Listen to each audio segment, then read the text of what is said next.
L'article 3 de la Constitution de 1958 dit ceci. La souveraineté nationale appartient au peuple, qui l'exerce par ses représentants et par la voie du référendum. Une interprétation textuelle et stricto sensu de cette phrase nous amènerait donc à la conclusion que la Constitution donne au peuple le pouvoir de déclencher un référendum à tout moment et sur le sujet de son choix. Or, en continuant la lecture de la Constitution, nous apprenons notamment à travers les articles 11 et 89 que seul le président de la République, le gouvernement ou le Parlement possède l'initiative de ce référendum, c'est-à-dire le pouvoir de le déclencher et de décider de la question ou des questions à poser. Dès lors, nous sommes en droit de nous demander s'il n'existe pas une contradiction entre le fait d'exercer la souveraineté nationale, qui est la définition même du pouvoir suprême, et le fait de ne pas pouvoir déclencher ni même proposer le contenu d'un référendum. Nous constatons que, conscients de l'ambiguïté rédactionnelle de la Constitution et du souhait d'une grande majorité de citoyens de voir introduire un référendum concrétisant réellement la souveraineté du peuple, compte tenu de tout cela, bon nombre de partis de démocratie représentative actuelle proposent, de façon plus ou moins timide et discrète, certains aménagements de l'article 3, dont naturellement aucun ne saurait satisfaire les vrais démocrates, même ces aménagements affublés de la dénomination trompeuse de référendum d'initiative citoyenne ou populaire. Qu'elles viennent de la droite ou de la gauche politicienne, ces propositions sont au mieux des hochets médiatiques, au pire des mystifications démagogiques. La raison en est bien évidente, car un véritable référendum d'initiative citoyenne pourrait, si le peuple le souhaitait, modifier les fondements du système représentatif ou même le remplacer par un autre système. Et dès lors, il paraît en effet logique que l'intérêt de ceux qui vivent du système représentatif soit d'empêcher toute possibilité que ce dernier soit remis en cause. Mais cet intérêt relève, comme dirait Jean-Jacques Rousseau, de l'intérêt particulier et non pas de l'intérêt général. Ce dernier, l'intérêt général, étant celui qui s'exprime par la voix de tout le peuple et non par celle d'une minorité. Le référendum d'initiative citoyenne doit être un outil au service de l'intérêt général et de ce fait ne peut souffrir de définition vague ou restrictive.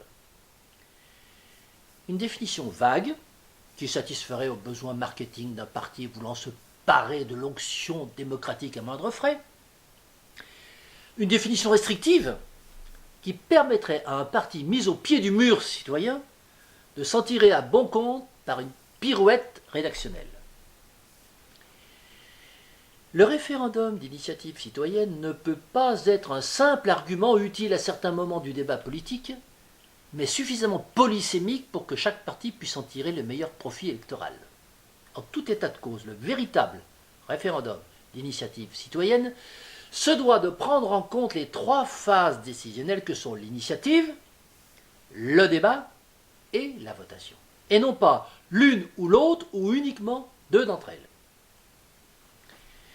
À l'occasion de ces élections présidentielles, nous avons souhaité étudier en détail la façon dont le référendum d'initiative citoyenne ou populaire est traité dans les programmes des différents candidats qui le proposent.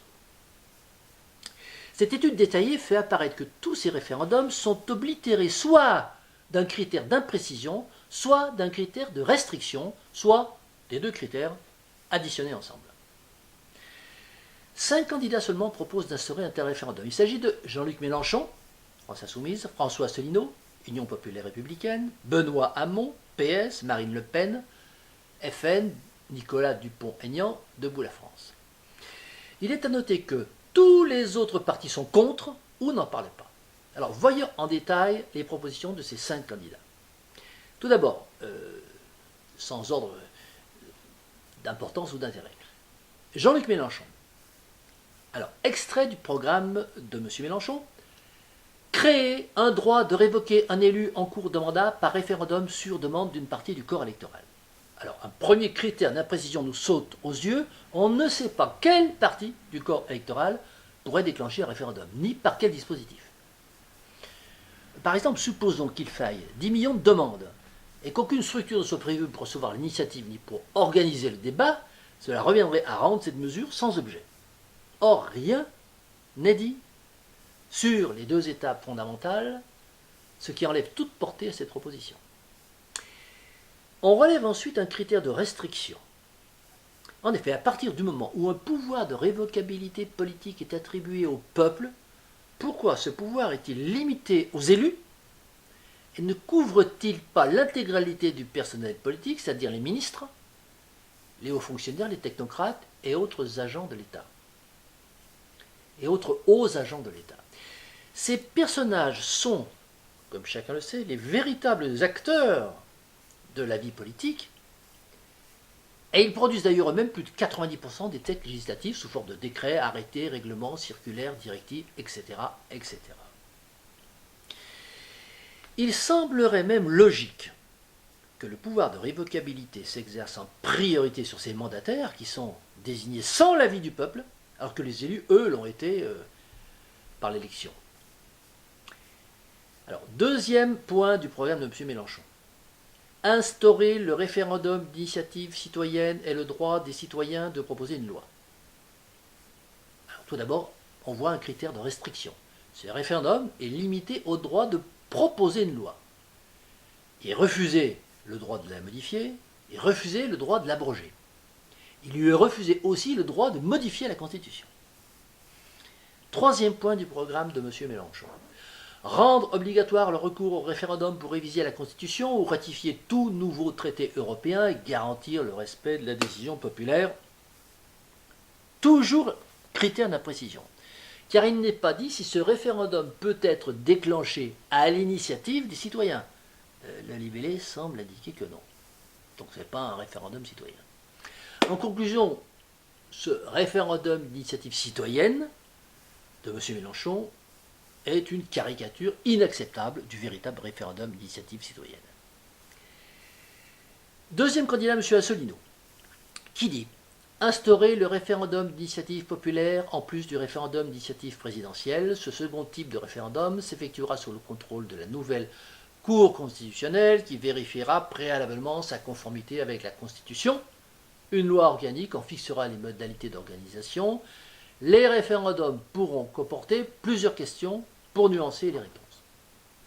Alors, le critère d'imprécision domine dans ce référendum de M. Asselineau, car on ne nous dit pratiquement rien sur les caractéristiques et le pouvoir qu'il aura, ce référendum, si ce n'est qu'il devra être conforme à la Constitution, ce qui est au mieux un truisme et au pire signifie qu'il ne pourra pas la modifier.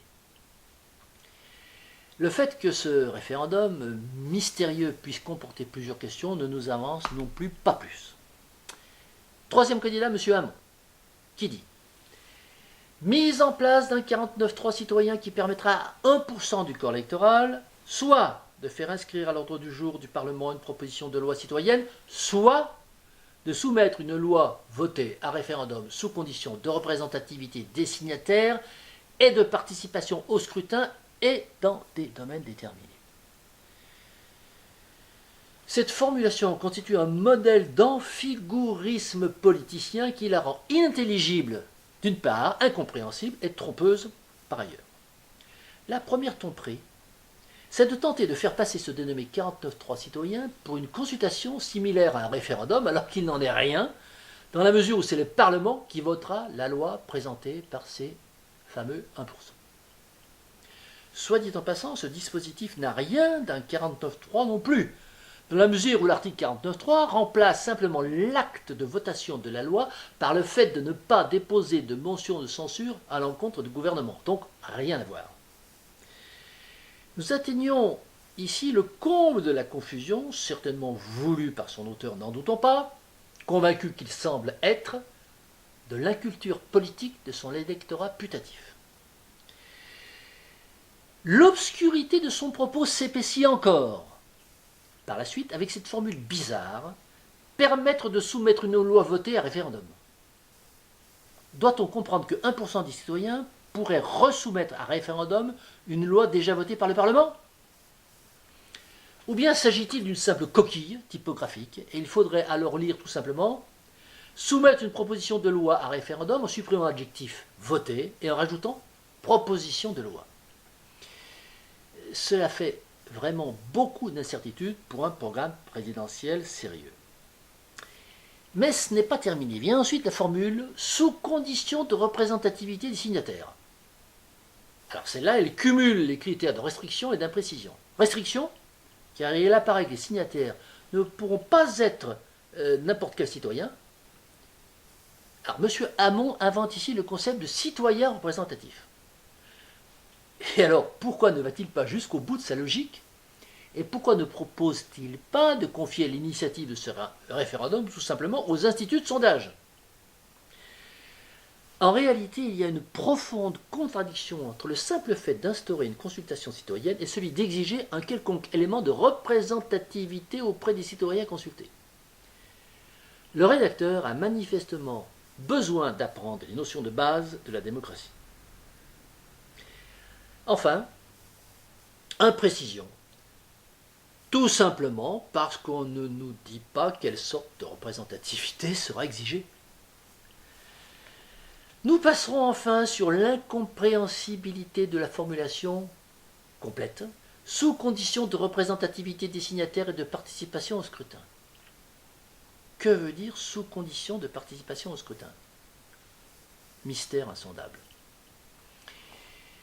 En réalité, ce morceau choisi se termine sur ce qu'on pourrait appeler une restriction imprécise qui résume bien la tonalité de l'ensemble de ce texte. Ce référendum ne sera autorisé que dans des domaines déterminés. Mais quel domaine est déterminé comment? Mystère. Passons maintenant au Front National, Marine Le Pen. Extrait de son programme. Création d'un véritable référendum d'initiative populaire. L'objectif d'une telle mesure est de permettre le déclenchement automatique d'un référendum sur tout projet de loi ayant recueilli 500 000 signatures de citoyens inscrits sur les listes électorales, et elle ajoute comme en Suisse. Alors, cette proposition est la seule des 5 à ne pas satisfaire aux traditionnels critères d'imprécision, autrement dit, elle a le mérite d'être précise. Elle comporte toutefois une inexactitude lorsqu'elle indique une similitude avec le système suisse. Car en Suisse, le référendum d'initiative populaire permet de modifier la Constitution alors que celui du Front National ne parle que de modifier la loi. Pour Mme Le Pen, la modification de la Constitution doit rester à la seule initiative des représentants. Donc ça n'est pas acceptable. Enfin, M. Nicolas Dupont-Aignan dit « Créer un référendum d'initiative populaire dès lors qu'un projet est soutenu par 500 000 inscrits sur les listes électorales. » Le laconisme de cette formulation comporte en elle-même son critère d'imprécision, puisqu'il n'est question que de projet. Qu'est-ce qu'un projet? Le terme est suffisamment vague pour ne pas être crédible. Nous voyons donc que ces imprécisions volontaires et ces restrictions drastiques sont les plus petits communs dénominateurs visibles à toutes ces propositions de référendum. Mais il y a aussi un autre dénominateur commun, celui-ci est invisible, mais fondamental. Ce dénominateur commun qui met toutes ces propositions dans le même sac, c'est le silence sur l'organisation de l'initiative, c'est-à-dire la nécessité de créer des infrastructures dédiées à l'émergence de l'initiative citoyenne, c'est-à-dire la phase 1 du référendum, et le silence sur l'organisation du débat sur les projets, c'est-à-dire la phase 2 du référendum. Manifestement, pour ces 5 parties, le référendum d'initiative citoyenne n'est qu'un outil de votation, alors que pour les vrais démocrates, ce référendum est un moyen d'exercer la souveraineté nationale, de s'approprier le pouvoir politique, c'est-à-dire, en fait, de bénéficier d'un droit inscrit en toutes lettres dans l'article 3 de la Constitution actuelle.